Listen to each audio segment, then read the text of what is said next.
So I'm creating this video in response to a very common question that I get, which is, how did you go from being an attorney to being this Salesforce consultant, Salesforce geek that you are today? So, way back when in undergrad, I majored in philosophy. And as soon as I was done with undergrad, I went to law school. I wanted to practice law. I saw myself as an attorney practicing law because a lawyer's role is to solve problems for people and for companies using the legal system as their toolkit. And that was very appealing to me. After law school, I did, in fact, practice law for a couple of years. A lot of people are curious to know the different areas of law that I practiced in, and I'll say it was varied. I practiced in a lot of different areas of law, including real estate and personal injury and contracts and wills and divorces. I'll say pretty much everything except for criminal law. I never had any interest in criminal law whatsoever. A couple of years later, I was not looking for a job whatsoever. I came across a job posting that really caught my attention. And I was not even interested in applying for the job. I was simply curious about the job posting. When you are in law school and you are preparing for the bar exam, so by the way, law school does not prepare you at all for the bar exam. After finishing law school, you need to take a course similar to Kaplan's test prep type of a course in order to prepare, in order to study for the bar exam. So when I was done with law school and it came time to take the bar exam course to study for the bar, the course that I took was Barbary. And fast forward a couple of years later, when I was practicing law, I came across a job posting that said that West Publishing was starting up a bar review course, and it was basically headed by the former head of Barbary. And that totally caught my attention. Now, for those of you who don't know about West Publishing, basically, when you see any TV show or any movie scene in a law firm or judge's chambers, you always see those books on the bookshelf behind them that have like the standard color scheme to it.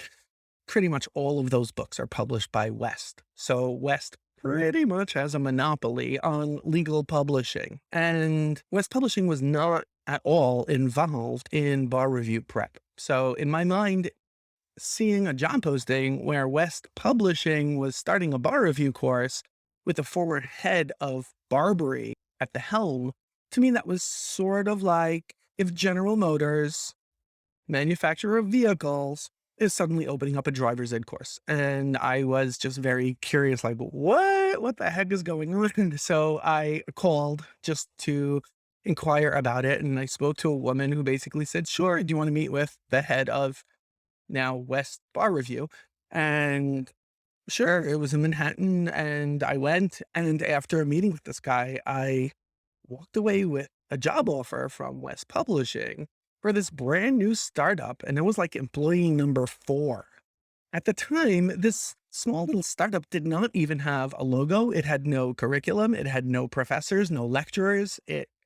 There wasn't a real product yet. It was pretty much a concept. And I remember being on the train ride back from this meeting from Manhattan, going back home. And I'm like, I just got a job offer and I wasn't even looking for a job. And it's from West Publishing. And it's at the starting point of a brand new startup of West Publishing. And oh my God, this is going to be so freaking cool. But wait a minute, I'm practicing law. And anyway, I came home not knowing what I should do. And I decided that I was going to put the practicing of law aside. And I felt that this was a once in a lifetime opportunity to get in on the ground floor of something brand new and super exciting and very much in the business world. And it was a topic that I was very familiar with, which is studying for the bar and prepping for the bar. I was intimately familiar with everything about it because I had just done all of those things. So that was the first time of several that I left practicing law in order to pursue a role in the business world. And I was working for West Publishing in this brand new little startup. I was involved with creation of the product, with the logo and the marketing and the sales and the logistics of the product offering and pricing and promotions and It was very cool. It was very exciting. I was having a lot of fun. I was learning a ton and things were going incredibly well. Fast forward, it was about 2.5 years, and the entire West Publishing was bought by another publisher called Thompson. And Thompson had a conference call with all of the employees from the West Bar Review Division. I think about 250 employees at the time of this conference call. And on this conference call, they basically said, "Thank you so much for all of your efforts in the West Bar Review program. Effective immediately, we are no longer in the bar review business. Thank you for all of your time, and we'll let you know about your severance packages." I was like, "What? What just happened? Like, what? That was crazy." It was definitely a fascinating experience for me just to understand the inner workings of corporate America. And needless to say, I was looking for a job and I was going to go back to practicing law. It had not been that long since I left practicing law. And turns out some headhunters were trying to match me up with different companies to interview for. And I found myself at an interview for a company that had an incredibly solid, long reputation in New Jersey for printing pre-printed forms, legal forms like landlord-tenant forms and wills and like simple divorces and simple contracts. These forms that were basically sold, and they were printed on pads and they were pretty much sold at stationery stores. Some of you might be too young to even know what a stationery store is, but basically stationery and office supply stores, like before there was like Staples and Office Depot everywhere. And they were sold in the state of New Jersey, and these forms, the company was, I'll say, maybe 70 plus years old, and they had a phenomenal reputation, and their forms were well known not only among landlords, but also law firms and also judges and also employees at the courthouses. So these forms were like nobody ever bothered looking at, like actually even reading the words of the form. It's like, oh, so long as you have that standard form and everything is filled out and everything is signed and the dates are okay, everything is good to go. So they were reaping the benefits of their mature, well-established status within the legal industry. Anyway, I ended up at an interview there, and they were telling me about their forms and all of the other things that they do. They also sold like office supplies to law firms and stationery and letterhead and all kinds of other stuff for logistics of law firms. And they pretty much told me, so we've got these pre-printed forms and we've been doing it for a long time. And as of right now, we don't have any full-time attorney on staff whatsoever that actually even understands these forms. But what we want to do is we want to modernize these forms. We want to make them digital now that people are using computers and laser printers are very common.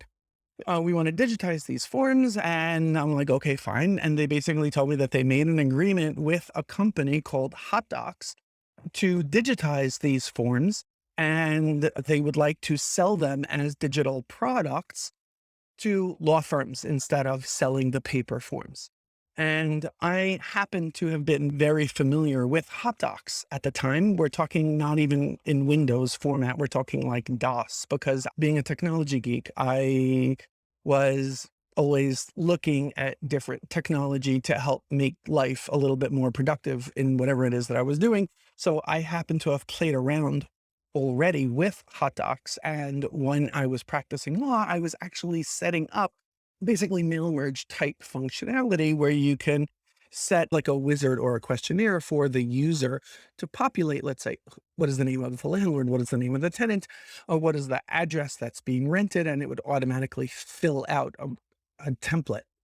So I was already familiar with Hot Docs. And as I met with these guys, I was like, wait a minute, you guys, you don't even really know what you're doing. And you made an agreement with Hot Docs? Like, how did you do that?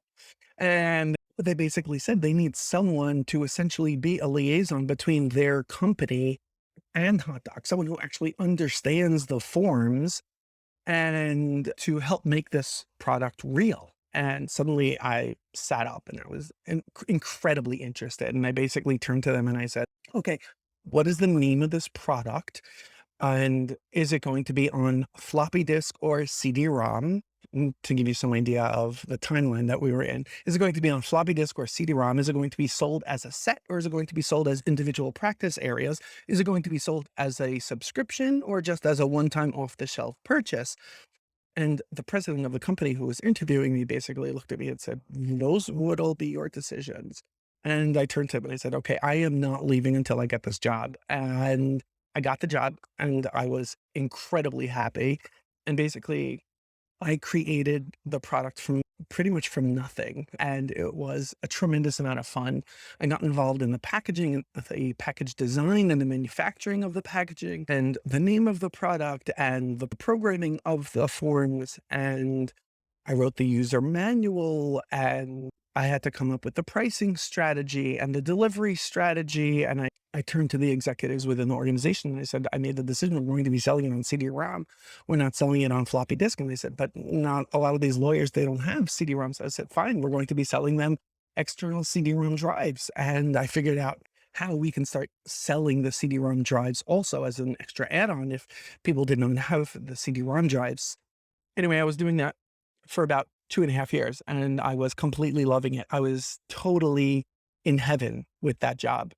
And one day, a colleague of mine who I used to work with over at West, she was now selling ad space for the New York Law Journal. And she called me and she said, "Hey, David, there's a job here for you at the New York Law Journal." And I said, "Well, Lisa, thanks, but I'm not looking for a job." And she started describing what this job was all about. And she's, "David, they need someone to be the head of marketing here for the New York Law Journal." Now, for those of you who don't know, what is the New York Law Journal? The New York Law Journal is basically very similar to, or at least at the time, was very similar to the Wall Street Journal, both in terms of the way it looked, in terms of the stature that it had. It was a daily newspaper of multiple sections, printed just like the Wall Street Journal, sold at newsstands in New York. And it was read by attorneys every day. That's where attorneys got the decisions from the many of the cases that they were working on. It was published first in the New York Law Journal before it was available anywhere else. It was an incredibly highly reputable newspaper. Anyway, so I was talking to my friend Lisa, and she said, "I need you to call this woman who's a vice president at the New York Law Journal." And I took down the woman's name and phone number. And I said, "Okay, I'm really busy right now. I'll call her tomorrow." She's like, "No, you don't understand. She's waiting for your phone call now. You need to call her like now." And I was like, "Lisa, what are you doing to me?" I'm like, "I'm here at work." And she's like, "I don't care. You need to call this woman." So I remember closing my office door and calling this woman. And the next thing I knew, I was having a phone interview with a vice president at the New York Law Journal. And this woman was asking me all different questions about my background and my interests and what I was doing now. And she said, "It sounds like you love your job where you are right now. Why are you looking for another job?" I said, "I'm not." She said, "Then why'd you call me?" I said, "Lisa told me to call you. So here I am." So this woman asked me, when am I available to come to the office to meet with her and the CEO? And a couple days later, I'm sitting in their office and I'm sitting with the vice president, I'm sitting with the CEO. And the next thing I knew, I was offered a job as marketing director of not only the New York Law Journal, but also the New Jersey Law Journal and the National Law Journal and all of their books and all of their newsletters. And they had a small little website at the time called law.com. And they had no idea what they were going to do with that, but they threw that on my lap. Also, I was responsible for marketing all of those things, which was a little bit crazy and incredibly cool and a lot of fun. So working at the New York Law Journal, where technically the company was American Lawyer Media, I learned a tremendous amount about marketing fundamentals, about marketing online, marketing for books, marketing in newspapers, how to do mail marketing, call center sales, how to do direct mail marketing, as in postal service type marketing, and tracking the results on all of these different marketing initiatives. I was having a lot of fun. So I was at American Lawyer Media for a while, and this was before 2000. This was before what they called the internet bubble that burst. And I met some guys at a small little startup, and they had been trying to recruit me for a while. They were working on a website that was supposed to be focused on lawyers and law students and the legal industry. And they were aggressively trying to recruit me. And I kept telling them, "No, leave me alone, leave me alone." And whatever they kept offering whatever they possibly could to get my attention and to try to get me to come on board with them. And basically, I turned to them and I said, guys, maybe you don't realize, but I'm working at American Lawyer Media and I'm not a freaking janitor here. I am marketing director of the New York Law Journal and the National Law Journal, and I'm having fun and I'm learning stuff and they appreciate me. And they turned to me and they said, well, what do you think? What's the worst thing that's going to happen if you leave them and you come to us? I said, what's the worst thing that's going to happen? The worst thing that's going to happen is I'm going to come to you guys and nothing is going to come out of this enterprise that you want to build. It's a startup and it's an idea and I totally get it, but it's really not for me. And it might just go in the toilet and then I'm going to have nothing and I need to support my family. And they turned to me and they said, well, if they love you so much in American Lawyer Media, wouldn't they take you back? And all of a sudden it's like, oh yeah, I didn't really think of that. So the next thing I knew, I was sitting in front of the CEO of American Lawyer Media, handing him my letter of resignation. And he turned to me and he said, David, what can I do to keep you here? I don't want to lose you. What can I do to keep you here? And I basically said, I don't know. Like, I'm pursuing something that might turn into nothing. And let me tell you what my biggest fear is. My biggest fear is that I'm going to leave here. I'm going to go there and nothing's going to come out of it. And then I'm going to be a few months later, maybe a year later, I'm going to be looking for another job and I'm going to be knocking on your door. So I guess all I could ask of you is if I come knocking on the door, can you answer the door and actually talk to me? And basically he turned to me and he said, David, you do not have to worry. I would much rather keep you here. I totally understand, like, you're pursuing something that's a little smoke and mirrors, but whatever. You're young enough where that might be a little bit appealing to you right now. But if for any reason whatsoever you ever need to find a job, you will always have a place here at this company. We focus on lawyers and the legal industry. We do sales and marketing of a whole bunch of different products and services and other offerings for that industry. I will replace you after you leave, but I can always find a place for you here. So you do not have to worry about ever being unemployed. You will always have a place at this company. And I'm like, oh my God, thank you so much. That's exactly what I needed to hear. He goes, I wish you well at that job, but I'm looking forward to having you come back one day. I'm like, okay, great. Thank you so much. Anyway, I left. I went to the small little startup. And sure enough, it was about 9 months later. And it was a crazy experience. So I called up the CEO of American Lawyer Media and I said, Bill, remember that conversation that we had? Well, here I am, looking for another job. And he turned to me and he said, okay, great. I will find something for you. I'm in the middle of moving some things around right now. Just bear with me. Do me a favor. Promise that you will not accept another job anywhere else until you come to me. You talk to me about it first. I was like, okay, fine. I said, but I'm letting you know that the lights are going down over here and I've got a family to support. So I am actively looking for another job right now, but I'll let you know before I take anything else. So needless to say, a recruiter introduced me to NBC. I found myself at Rockefeller Center in Midtown Manhattan at the headquarters of NBC at a job interview for a role in the IT department of NBC. This was in the year 2000. I remember sitting in the interview. During the interview, I turned to the woman who interviewed me and I said to her, I have no idea what I'm doing. And she said, what did you just say? And I repeated myself. I said, I have no idea what I'm doing. And she said, why on earth would you say that? And I responded by saying, I was a philosophy major. I'm an attorney. And here I am sitting in Rockefeller Center, the headquarters of NBC, at an interview for a role in the IT department. I love technology. Don't get me wrong. I'm totally into technology, but I can't code the simplest HTML page if my life depended on it. And what do I know about the entertainment industry? I know how to turn on channel 4 to watch NBC. That's about it. That's it. I don't know anything else. And basically she turned to me, she said, okay, you don't have to worry about that. Technology, anyone can learn technology. We can teach you technology.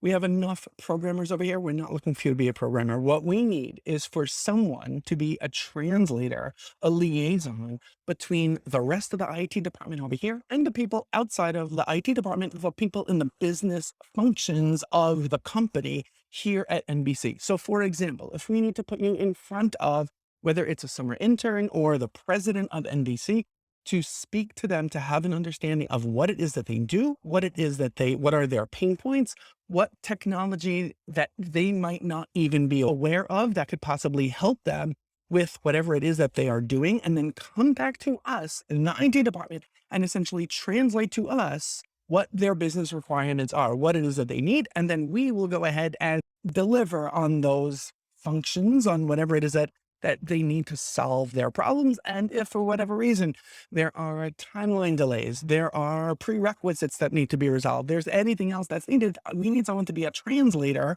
between the technology stuff and back to those business people who couldn't care less about technology. And I turned to her and I said, "Oh, that I could do in my sleep. That is not a big deal whatsoever." She goes, "Good, you got the job." And it was like, oh my God.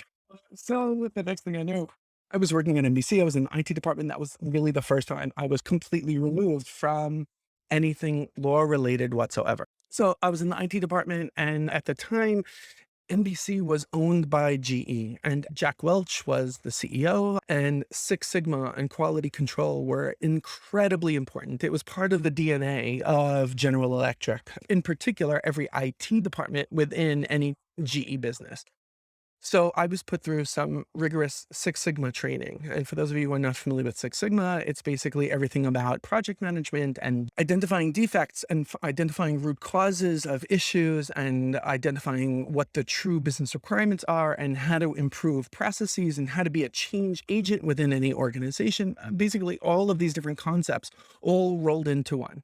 And I was thrown into this world, and I was given some incredibly high level, high visibility projects that really cut across NBC globally. Where, for example, the first project that they gave me was to be responsible for a complete redo of the company's intranet site. So I had to work with the head of really every single department across all of NBC globally to get an understanding of what they need from an intranet site, what kind of content they would want to share, what kind of features they would need in order to run their part of the business, and then work with the developers to actually build it out and to roll it out. And it was incredibly fun. It was very cool. I enjoyed myself tremendously. I learned a tremendous amount about working with business users to gather business requirements and translate them to folks who are offshore and working on them and do quality control testing and working with sandboxes and to move things deployments into production and training of end users on how to use the new functionality that was available to them. I was completely immersed in that world. And essentially, after I was done with that project, I inherited quite a bit of other responsibilities and other projects, other functionality. Fast forward a couple of years, GE decided to purchase Universal and merge that with NBC, which became NBC Universal. I was pretty much sent on a plane to the West Coast to get an understanding of. At the time, I was responsible for two different departments within NBC, the corporate communications publicity department, as well as the law department, because of my background in law. And essentially, I had to get an understanding of what were the business requirements and who were the people and what systems were they using on the universal side for those businesses, and figure out how to merge those two businesses from a systems perspective, from a process perspective, from a people perspective, how to merge those two, or I should say four areas of the business together to be centralized as one cohesive business unit. That was a tremendous learning experience, a lot of fun. Working in Universal City was really cool. I definitely saw a lot of cool things behind the scenes as a geek. It's the behind the scenes stuff that I totally love, like seeing the props and the sets and like all of the inner workings of how things work over there. Anyway, I was doing that for a couple of years. And the woman who hired me at NBC, she moved around. She left NBC to other GE businesses. One day I was on the phone with her and she was at GE Capital and she was asking me about what I was doing. And she encouraged me to come and visit her office in GE Capital, which was in Connecticut.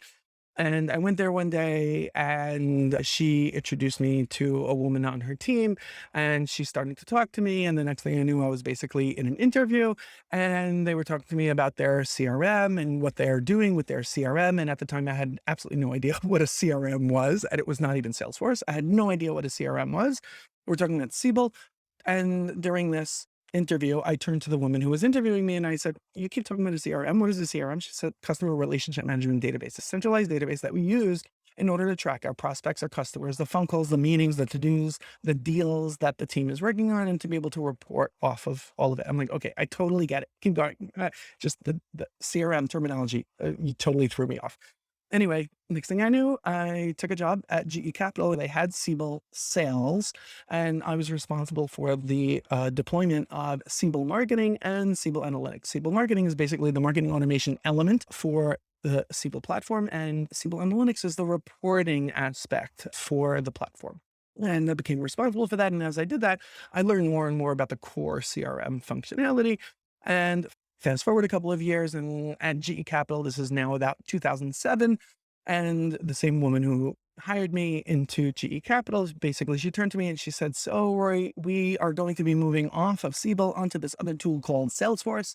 And since you're responsible for two or three different sub businesses, I don't even remember anymore what it was, two or three different sub businesses within GE Capital for their use of Siebel, you are going to be responsible for moving those same sub businesses off of Siebel and on to Salesforce. And by the way, you're expected to go live in 3 months. Your other colleagues are going to move the other departments, and the Salesforce team is going to come on site. We're going to start training next week." And I turned to her and I said, "What the hell is Salesforce? Is that one word or two? And if Siebel works, why on earth are we moving off of Siebel onto this other thing? And what on earth is the rush of 3 months? That sounds absolutely ridiculous." And basically, she turned to me and she said, "None of that is your business. It's all above your pay grade. Get ready for this new project. It's going to be fun." So I found myself sitting in a room with some of my colleagues. We were a very small team, and basically we were all learning Salesforce together, and we were going to essentially be owning the Salesforce implementation over at GE Capital across their approximately 10 different sub businesses. I completely fell in love with Salesforce, totally fell in love with it because I had an understanding of what it is that the team was already doing. I knew exactly what was involved in terms of making any change in Siebel and all of the development effort that was involved and the timeline that was involved. So and keep in mind, this is in classic, Lightning didn't exist at the time. Seeing it from the perspective of both the business user, where the business user from roles and profiles and sharing rules perspective only sees the records that are appropriate for them to see, from a field level security perspective, only seeing the fields that are appropriate for them to see, being able to define the page layouts and record types that are appropriate for people, and certain things set up as default so people automatically see the views that are appropriate for them based on the role that they have. To me, that was like crazy cool, just from a business user perspective, let alone from a system configuration perspective. That, oh my God, drag and drop capability. Like I can set up things that otherwise the developers would have had to do in Siebel. Anyone can do this. This is like really cool stuff. So I completely fell in love with all of it. And after going live with Salesforce for those sub businesses that I was responsible for, more and more people were moving around within the organization. People were leaving the team, and there were a lot of layoffs going on at GE Capital. And I kept inheriting more and more responsibilities as other people were leaving. It was like last man standing, just inheriting responsibilities for a lot of things. And one day, my manager turned to me and she said, "Listen, you know how your colleague has been responsible for end user training for our 2,000 users across 10 different sub businesses. She's been responsible for the end user training up until now." And yeah, she's taking on another job and I'm not given the headcount in order to replace her. I'm like, "Yeah, I need you to take on those responsibilities in addition to everything else." I'm like, "Are you freaking kidding me?" I exploded. I was really unhappy. I had no interest whatsoever in taking on the responsibilities of end user training. I turned to her and I said, "Do you think that sales reps are going to stop whatever it is that they're doing of talking to customers and prospects and closing deals? They're going to stop and have the patience to sit with me for a day or two for me to train them on how to log things in Salesforce? No, I'm going to be their freaking punching bag. They're going to blame me for the fact that they are not logging their phone calls, their meetings, their to-dos, their prospects, their deals. They're going to say, yeah, that Giller guy, he either talks too fast, he wasn't available, whatever he said was confusing to me, and I had more questions. I don't want to freaking do that." And she turned to me and she said, I need you to do it anyway." Well, needless to say, I really did not have a choice, and I had to take on those responsibilities. So it was more from a CYA perspective where I did not really want to spend a whole lot of time or effort or energy to focus on end user training. I figured out a way to create not one, but multiple curricula for end users and how to deliver end user training in a way that was not time consuming, that did not involve a whole lot of travel that did not require me to repeat myself over and over again. And I also learned I implemented from a marketing perspective all of those principles to do the internal marketing before, during, and after the end user training to those end users, reminding them about the upcoming training, and to do the training in a way that was both live and leveraging the recordings of the live sessions to be asynchronous, so that I position myself in a way to prevent any sales rep or any Salesforce user from ever being able to say that they don't know how to use Salesforce because of me. So that's what I did. And on the one hand, I was loving my job because I was doing Salesforce stuff. I was not thrilled that I was doing the end user training, but I learned how to do it in a way where I was not making myself crazy and it was not taking a whole lot of my time or effort. And I was not anyone's punching bag. GE Capital has gone through a major ongoing downsizing initiative where GE Capital today doesn't really exist in the way that it did in 2004 when I first joined GE Capital. And essentially, pretty much everyone was laid off. So we all knew the writing was on the wall. We all knew that we were going to get laid off. It was simply a matter of time.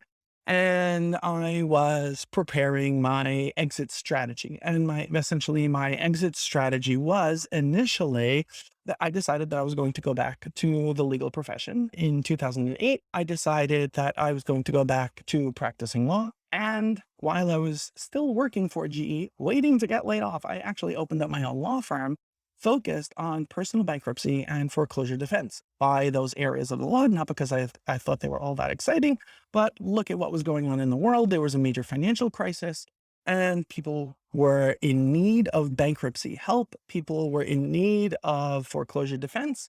And this was a way that I can open up my law practice and get clients relatively easily. So while I was working for GE full time, I opened up my own law practice on the side, and I actually started to use Salesforce. I became a Salesforce customer to actually set up Salesforce to manage my law practice.